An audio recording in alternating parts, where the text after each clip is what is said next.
top? Essa o programa indica. E agora a gente vai receber aqui no nosso programa o bispo Fábio Ben Yehudá para falar de um tema que sempre levanta bastante polêmica e também gera bastante discussão, mas que é muito importante discutir: identidade de gênero. Aliás, bispo, muito obrigada pela sua participação, viu? Foi aqui para ajudar a gente a nos esclarecer um pouquinho mais sobre esse assunto. Olá, Marcela, para mim é um prazer poder estar participando desse programa, que é líder em audiência aqui na nossa região. Eu tenho certeza que esse tema vai esclarecer muitas dúvidas. Tá certo, bispo. Primeiro de tudo, muita gente fala que isso é uma questão política, mas na verdade, inclusive para os cristãos, é uma questão de família, né? Que precisa ser discutida dentro de casa. Então, para começar, o que é a ideologia de gênero? Marcela, na verdade, a ideologia de gênero, ela envolve tudo: família, política e também religião. Então, não é só uma questão de crença, mas também é uma questão política. A ideologia de gênero, na verdade, ela é uma construção do sexo, né? Aqueles que lutam pela ideologia de gênero, elas declaram que a criança, ela não pode ser definida pelos seus pais ou pela medicina qual é o sexo que ela tem. No decorrer da sua vida, ela deve desenvolver, né, qual o sexo que ela deve optar, qual o sexo que ela deve escolher. Então, isso é a ideologia de gênero, é uma construção no meio da infância, onde a criança vai decidir.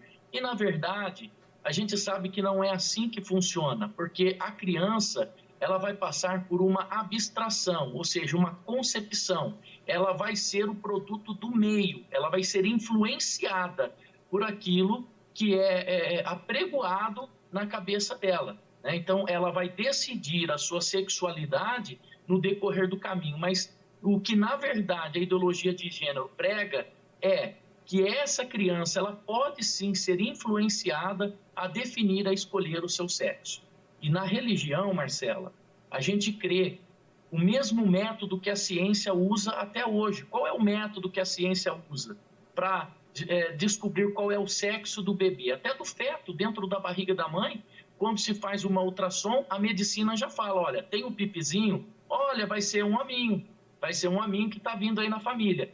E essa é a mesma técnica que foi usada na Bíblia pelos primeiros casais, por Adão e Eva, né? Então, essa é a ciência junto com a religião. Agora, o que sai da religião e da ciência é apenas uma abstração que está tentando ser implantada na mente das crianças para que ela decida entre ela, né? É claro, passado por uma influência, ela decida qual será a sua sexualidade. Tá certo, bispo. Inclusive era essa a próxima pergunta que eu ia fazer para você. Se a ciência fala alguma coisa sobre a ideologia de gênero? Então, a ciência, a única ideologia de gênero que tem para a ciência é sexo masculino e feminino, e isso é detectado ainda no ventre da mãe. Hoje a ciência está tão moderna, né, que ela consegue detectar até as características da criança até dentro do útero. Então, nós sabemos que esse é um problema que tem que ser tratado junto com a ciência. Por exemplo, eu como pastor, como bispo, eu atendi uma vez uma pessoa que ela chegou para mim e disse assim: pastor, olha, eu não sei o que eu faço, meu filho, ele está querendo namorar um menino na escola, e a escola passando um certo tipo de influência para ele. Quando ela estava conversando comigo, ela disse assim: eu preciso que o senhor ore por ela, coloque a mão, repreenda alguma coisa. Mas eu via que ali, olhando para as características daquele menino, eu via que não era um problema espiritual, era um problema de saúde. Ele tinha uma disfunção hormonal. Foi quando eu disse para que ela procurasse um médico especialista em hormônios, e foi detectado a ausência de testosterona. E quando ele fez o tratamento médico, esse menino voltou à sua normalidade, né, de masculinidade. Porque uma criança, ela é gerada dentro do útero de uma mãe, de uma mulher, e a mulher, ela tem os dois hormônios, tanto a testosterona como o estrogênio, né? E o que acontece com a mulher, no caso? Muitas vezes uma criança do sexo feminino que é gerado dentro da mãe, muitas vezes pode ela ter um excesso de testosterona e receber pouco estrogênio e progesterona, né? E há muitos casos científicos que em mulheres a falta de um hormônio chamado ocitocina. Esse é um hormônio que desenvolve, ele é usado, né? Como que eu posso dizer? Ele estimula o desenvolvimento feminino. Então, a ciência precisa estar envolvida, sim, nesses casos, porque há casos que podem ser tratados. É claro que nós, da igreja, a igreja cristã, né, tanto a igreja evangélica quanto a igreja católica, ou o judaísmo, da onde eu vim, eles respeitam a decisão que a pessoa toma. Mas quando a pessoa ela decide mudar, então ela vai passar, sim, por um acompanhamento, porque nós optamos e defendemos aquilo que as escrituras sagradas nos ensinam, que é o mesmo método que a ciência ela usa até hoje.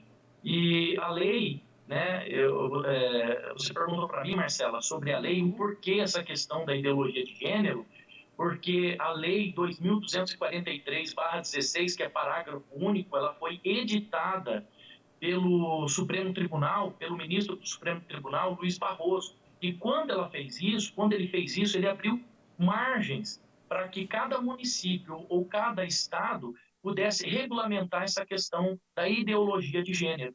Então, hoje, nós temos que tomar cuidado e cobrar, sim, dos nossos políticos a questão da ideologia de gênero, principalmente do nosso Estado. Essa é a importância de ser cobrado, não só dos vereadores, mas também dos deputados estaduais.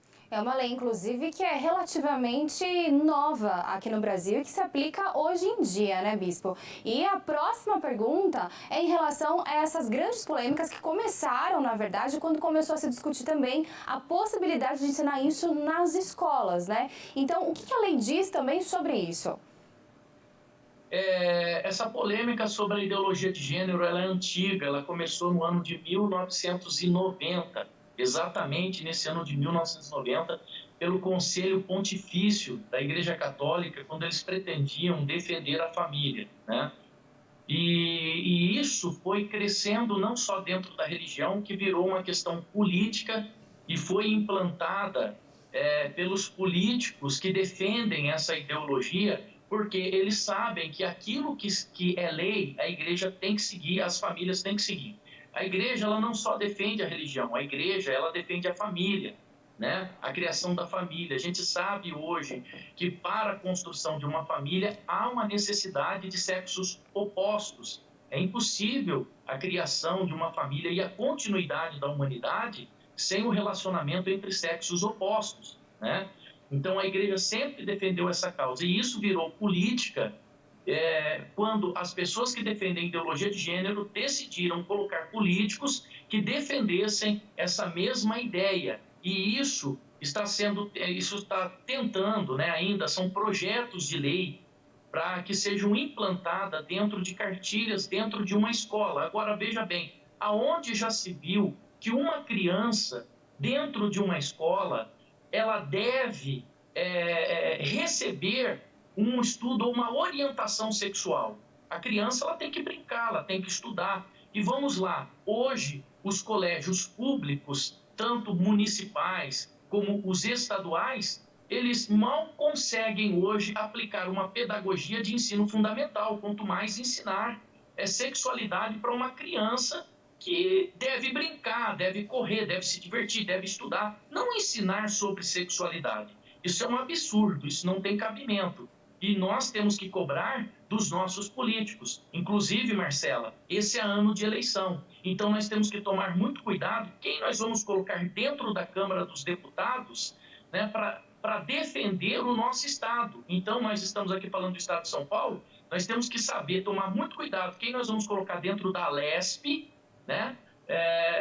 Nesse ano, a decisão é nossa. Precisamos, sim, a igreja e aqueles que defendem família. Você não precisa ser um religioso, Você não precisa seguir uma igreja. Só de você defender a família, você precisa saber que você precisa colocar pessoas lá dentro que temam a Deus e que defendam a família. Nós não estamos aqui contra a decisão da ideologia de ninguém, mas nós estamos em favor, Marcela, da família. Por quê?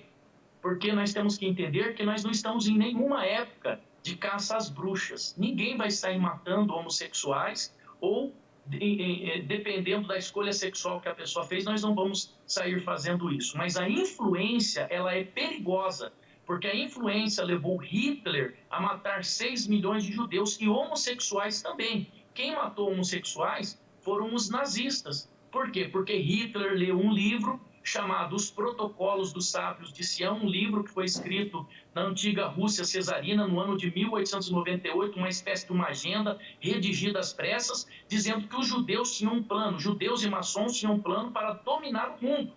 E Hitler leu esse livro e ele foi quem aplicou os protocolos. A aplicação dos protocolos dos Sábios de Sião foram aplicadas pelos nazistas. Quem mataram homossexuais foram eles. Nós não vamos ver nenhum pastor evangélico e nenhum padre matando homossexual, isso jamais. Bispo, muito obrigada, viu, pelas suas opiniões, pelos seus esclarecimentos também, e é sempre um prazer te receber aqui no nosso programa, viu? Marcelo, o prazer é meu, sucesso com esse programa, tá maravilhoso, nós temos acompanhado aqui na cidade de Valinhos o seu programa, tanto Valinhos quanto Campinas, a qual nós temos igrejas em Valinhos e Campinas, nós temos acompanhado a sua programação. É muito esclarecedora. Parabéns pelo programa, tá muito bom. Eu que agradeço. Muito obrigada, viu? Um beijo para você e até a próxima. Agora um rápido recadinho. Atenção, Campinas e